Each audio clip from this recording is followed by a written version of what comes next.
ক্ষুদিরাম প্রিয়দর্শন বালকের মিষ্টি মুখ দেখে গয়াক্ষেত্রের দেবস্বপ্ন আর শিব মন্দিরের দিব্যদর্শন প্রায় ভুলে গেলেন। দিনের পর দিন যেতে লাগলো। শিশু গদাধরকে পরিবারের সকলে এবং পাড়ার সব বধূরাও খুব ভালোবাসতো। অবসর সময় তারা দেখতে আসতো। পাড়ার বধূরা রোজই আসতো আর বলতো, তোমার ছেলেটিকে রোজই দেখতে ইচ্ছে করে, তাই রোজই তোমার বাড়িতে আসি। এইভাবে শিশুটি আদরে যত্নে বড় হতে লাগলো। 5 মাস বয়স পার হলে তার অন্নপ্রাশন হলো।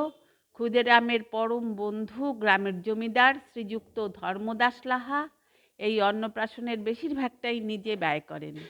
গ্রামের ব্রাহ্মণ ছাড়া অন্য প্রতিবেশীরাও এসে রঘুবীরের প্রসাদ গ্রহণ করেন এবং শিশু গদাধরকে আশীর্বাদ করে যান। এদিকে চন্দ্রা দেবীর প্রায়ই দিব্যদর্শন হতে লাগলো। একটি ঘটনায় জানা যায় যে গদাধর যখন 7-8 মাস হবে তখন চন্দ্রাবতী বাচ্চাকে খাইয়ে মশারির ভেতরে ঘুম পাড়িয়ে বাইরে কাজে যান। কিছু সময় বাদে প্রয়োজনে ঘরে এসে দেখেন মশারির ভেতরে ছেলে নেই। তার বদলে একজন বড় অপরিচিত পুরুষ মানুষ শুয়ে আছেন। চন্দ্রার চিৎকারে স্বামী ঘরে ঢোকেন এবং দেখেন তাদের শিশু ঘুমোচ্ছে। চন্দ্রা উপদেবতা ভেবে ভেঙে পড়েন, কিন্তু চন্দ্রার স্বামী বলেন, রঘুবীর আমাদের সন্তানকে সব সময় রক্ষা করবেন। এর 4-5 বছর পর শ্রীযুক্ত ক্ষুদিরামের সর্বমঙ্গলা নামে একটি কন্যা সন্তান হয়। গদাধর বাবার কোলে বসেই পূর্বপুরুষদের নামাবলী, দেবতাদের ছোট ছোট স্তোত্র ও প্রণাম মন্ত্র অথবা রামায়ণ মহাভারতের কোনো ঘটনা শুনলেই আয়ত্ত করে ফেলতো। বহুদিন পরেও সেই সব কিছুই মনে করে বলতে পারত। গ্রামে লাহাবাবুদের একটি পাঠশালা ছিল। গদাধরও পাঠশালা যাওয়া আসা শুরু করে। গদাধর খুবই দুরন্ত ছিল।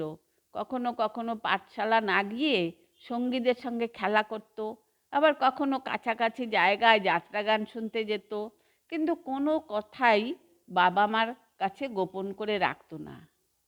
ক্ষুদিরামের বাড়ির কাছেই হালদার পুকুর নামে একটি বড় পুকুর ছিল। গ্রামের সকলেই ওই পুকুরের জলে স্নান করত, পান করত এবং রান্নাও করত। ছেলেদের ঘাট আর মেয়েদের ঘাট আলাদা ছিল। মাঝে মাঝে গদাধর তার বন্ধুদের সাথে মেয়েদের ঘাটে স্নান করত আর জলে খুব ঝাপাঝাপি করত। এতে স্ত্রীলোকেদের অসুবিধা হতো। অনেক নিষেধ করেও তাদের শান্ত করা যেত না। তখন তাদের মধ্যে একজন মহিলা বলেন, তোরা এ ঘাটে কি করতে আসিস? ছেলেদের ঘাটে যেতে পারিস না? এ ঘাটে মেয়েরা স্নানের পর কাপড় ছাড়ে, কাপড় ধোয়। জানিস না মেয়েদের উলঙ্গিনী দেখতে নেই? গদাধর বলে, কেন দেখতে নেই? এরপর ওই মহিলা তার বাড়িতে বলে দেবে বলে ভয় দেখায়। একদিন গদাধর পুকুর পাড়ে গাছের আড়ালে লুকিয়ে থেকে দেখতে শুরু করে সেই বর্ষীয়সী মহিলাদের স্নান।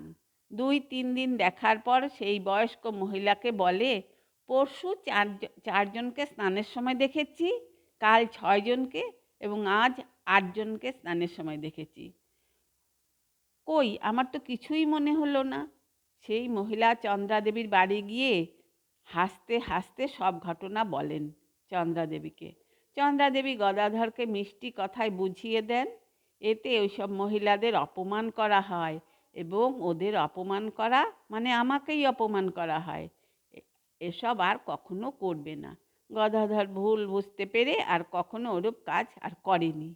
এদিকে গদাধরের পাঠশালে শিক্ষা এগিয়ে যেতে থাকে।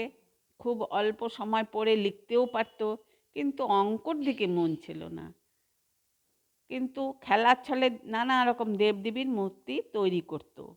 গদাধর একদিন হাঁটতে হাঁটতে এমন তন্ময় হয়ে যায় যে কিছুক্ষণ সংজ্ঞাশূন্য হয়ে পড়ে যায়, কিন্তু চেতনা হওয়ার পর আগের মতোই সুস্থ বোধ করে। এইরূপ মাঝে মাঝেই হতে লাগলো।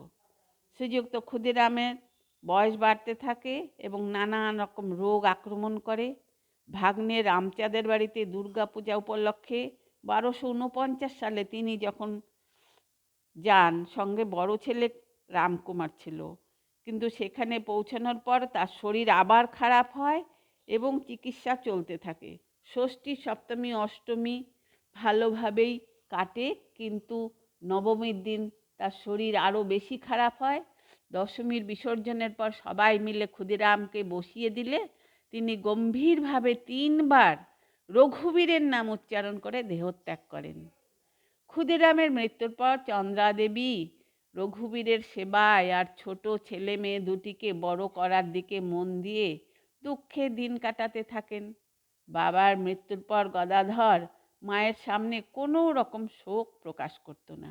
একা একা ভূতির খালের শ্মশান, মানিক রাজার আমবাগানে ঘুরে বেড়াতো আর মায়ের হাতে হাতে কাজ করত আর ঠাকুরের সেবা করে আনন্দ পেত। এরপর থেকে গদাধর আবার পাঠশালায় যেতে শুরু করে, কিন্তু পুরাণ কথা, যাত্রা গান শুনতে যাওয়া এবং নানান রকম দেবদেবীর মূর্তি তৈরিতে বেশি সময় কাটাতে থাকে। জমিদার লাহাবাবুরা যাত্রীদের সুবিধার জন্য একটি পান্থনিবাস তৈরি করান। পুরীতে জগন্নাথ দর্শন করতে যাওয়া এবং আসার পথে অনেক সাধু বৈরাগীরা এই পান্থনিবাসে থেকে গ্রামে ভিক্ষা করত। গদাধর মাঝে মাঝেই সাধুদের রান্নার জন্য কাঠ এনে দিত, খাবার জল এনে দিত। সাধুরাও গদাধরকে সদুপদেশ দিত, প্রসাদ দিত, ভাগবত পাঠ শেখাতো। গদাধরের যখন 8 বছর বয়স পার হওয়ার পরে সে সাধুদের সঙ্গে বেশি মেলামেশা শুরু করে। মাঝে মাঝেই গায়ে বিভূতি মেখে, কপালে তিলক দিয়ে, পরার ধুতি ছিঁড়ে সাধুদের মতো কৌপিন পরে বাড়ি ফিরে বলতো, মা দেখো আমাকে সাধুরা সাজিয়ে দিয়েছে। এইসব দেখে চন্দ্রাদেবী গদাধরের জন্য খুবই চিন্তা করতেন। গদাধর দ্বিতীয়বার দেবী বিশালাক্ষীকে দেখতে গিয়ে রাস্তায় আবার সংজ্ঞা হারায়। এইভাবে গদাধরের 9 বছর পার হওয়ার পর শ্রীযুক্ত রামকুমার উপনয়ন করিয়ে দেন। সবাই আমার নমস্কার নেবেন। সবাই ভালো থাকবেন, সুস্থ থাকবেন।